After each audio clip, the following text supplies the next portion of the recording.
students, hello. We will discuss about the continuation part of the carbon and its components chapter. So the second concept what I came with, the bonding and the carbon. In the carbon, how actually the bonding is going to take place. Today we are going to discuss about that. The types of the bonding. There will be a two type of the bonding. First one is the ionic bond and second one is the covalent bond. Okay, first one is the ionic bond and second one is the covalent bond. What do you mean by ionic bond here? See, losing and gaining of electron between two atoms. Here what happens between two atoms, they will be losing or they will be gaining of the electrons is taking place. How? We will see the example here. See, we have the sodium chloride here. Sodium is a which has 11 atomic number and chlorine has a 17 atomic number. Listen it carefully. I am going to make you understand ionic bond in the easy manner. So how you are going to fill this sodium in the K element shell? Let us discuss. So this is a nucleus and K shell. So first we have capacity. The K only has capacity to fill in it as a 2 electrons. So I filled it 2 electrons. And the next one is 8.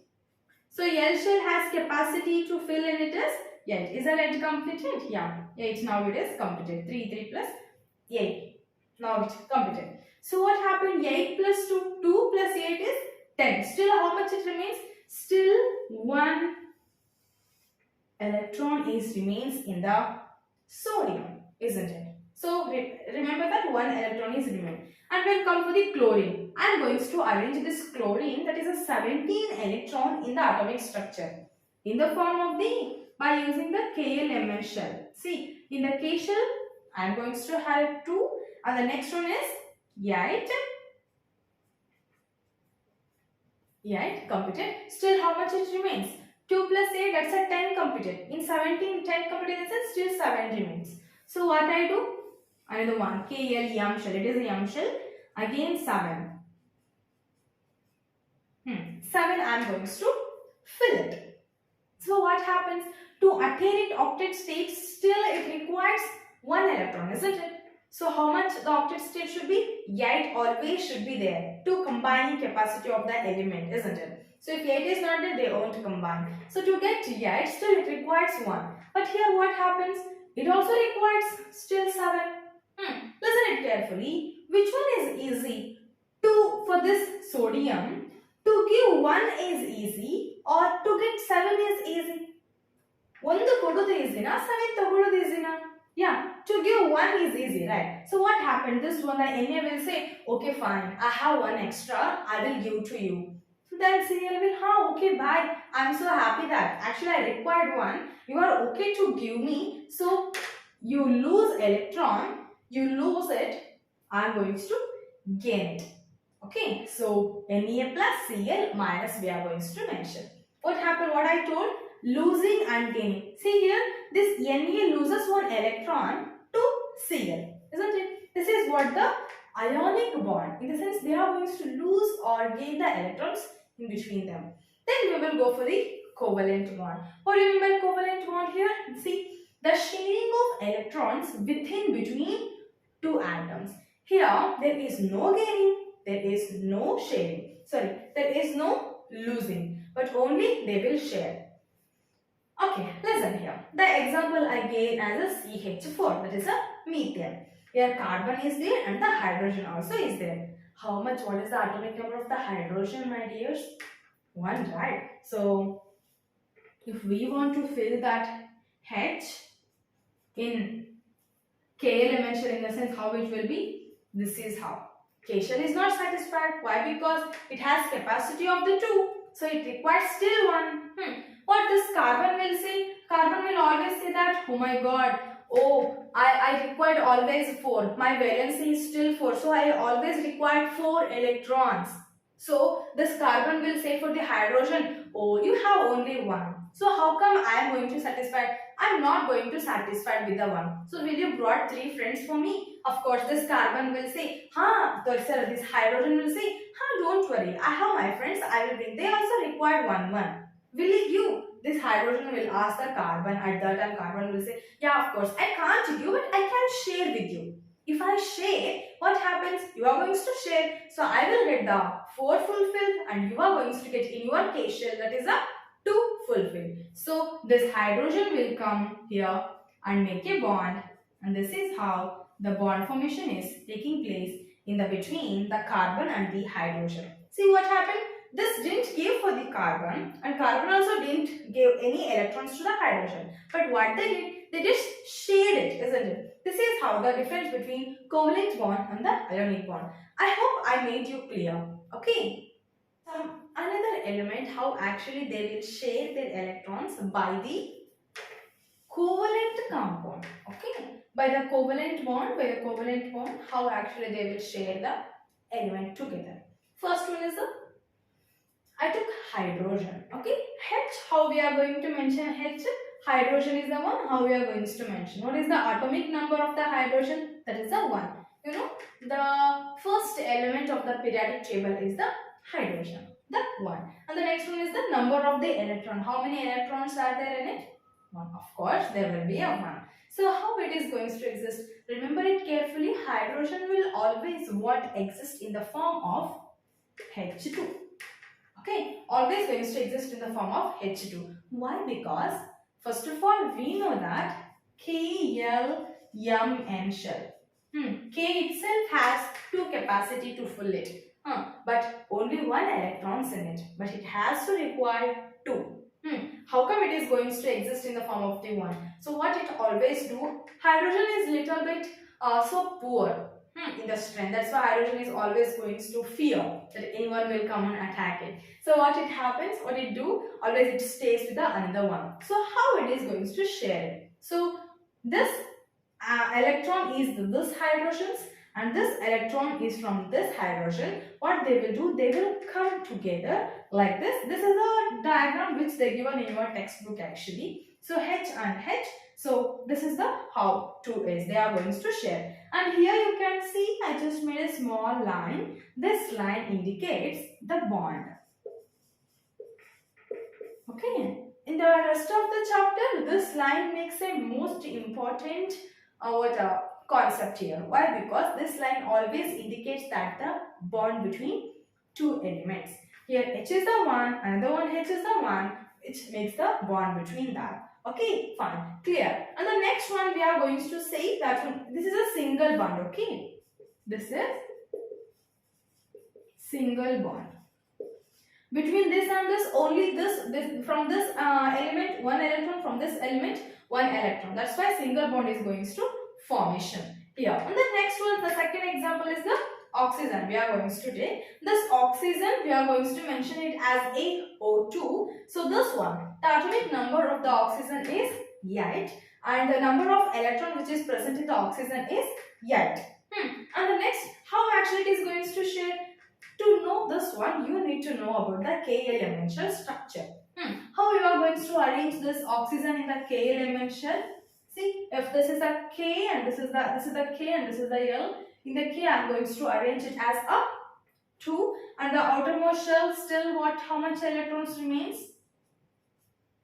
6 electrons remains. Remember another one carefully. When elements wants to get a bond with another element, always this outermost shell is the one which tries to make the bond. Inner won't. Why? Because it is the inside, right? After the outer, it has to reach the inside. That's why we are going to consider in the case of the bonding, the outermost shell we are going to consider always.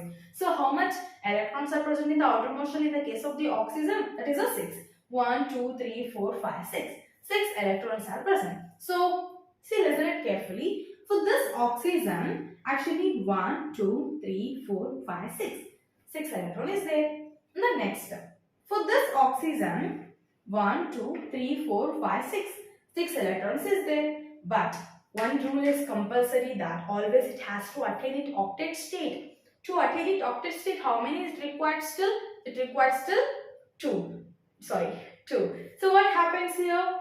this oxygen will ask for this oxygen. Oh my god, I have only 6 in outermost shell. Will you give 2 for me to attain my octet state? At that time, this oxygen also say, not only you, even with me also only 6. What I can do? At that time, both will compromise and they will say, okay fine. In the outermost shell, 2 you share with me, 2 I share with you. Then each of us going to get 8 each of us. So then it is going to share this. So count in this box, in this round, 1, 2, 3, 4, 5, 6, 7, 8. This oxygen got 8. And here, this box, 1, 2, 3, 4, 5, 6, 7, 8. In there is 8. We got it, isn't it? So they are so happy. Now, this is how it is given in your textbook. Okay. So I just mentioned this XX in the dot form here. That's it. That's it. There is nothing difference. And here, there will be a double bond. Why double bond? This oxygen sharing the 2 electrons. This oxygen also sharing the 2 electrons. So when it shares 2 electrons, there will be a 2 bonds. Isn't it? See, here only the 1 bond. So here the 2 bonds. So that one will be the double bond. I hope you are getting my point. The third example, we are going to discuss about the nitrogen, which is represented by the N2. So here the atomic number of the nitrogen is 7. So number of the electrons also 7. The next come for the dot structure, how actually it will be. See, the nitrogen which has the 7, if we want to arrange that in the KLMN shell, in the sense how we are going to arrange, this is the nucleus and this is the K shell and this is the L shell. In the K2 and in the N how much? 1, 2, 3, 4, 5. So 5 plus 2, it's become 7. This is how we are going to arrange in the atomic structure of the nitrogen. And then next one here, we have to see how much the outermost electrons still require to attain its octet state. Okay, so to attain its octet state, how much it requires? Always it has to be 8, but only 5 is there, still requires 3. So what happened here? This nitrogen and another one nitrogen, of course, if this requires 3, this also requires 3 here. So what going to happen? This nitrogen will share the 3 electrons with this and this nitrogen will share the 3 electrons with this, and automatically what happens here? The bond formation takes place.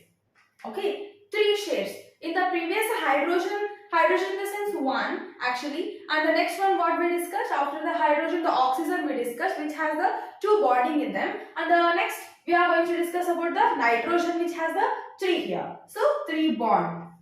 That one we are going to call it as a triple bond. Triple bond. So this is how it is given in your textbook. And the next one we are going to discuss about the methane. Here C is the carbon, H is the hydrogen. Okay. So carbon and the hydrogen has to mingle. 2 elements which we are going to call it as a methane. So hydrogen has only 1 electron in it and carbon has 2. In the 2 in the sense how we are going to arrange in the K element shell? So many times K element shell, isn't it? So 2 and 4. 4. So I forgot to say one thing in the previous when I am discussing about the covalent bond. See, always carbon attain it 4 valency. Always carbon, we are going to say the 4 valencies there, which requires another 4. So that's why we are going to call it as a tetravalent compound. Okay, tetravalent element. Fine. So why? Because tetra in the sense 4. So it requires 4. That's why we used to call it as a tetravalent element. Here just you can observe H requires 1. C also requires 4 actually. So H if combines with the 4, this one I explained in the previous video. You can go through that. So this is how the bond formation. C make a bond with the 4 hydrogen. See, clear? This is how the methane is.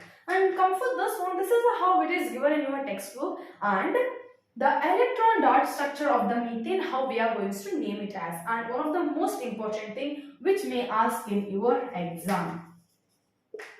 Make it double point for that. Okay, this is all about the how some different components will make a covalent bond in between them. Okay, thank you so much for clicking this video to have a look towards this concept. And hang on to the next video also, which may bring up with the whole chapter. Thank you so much.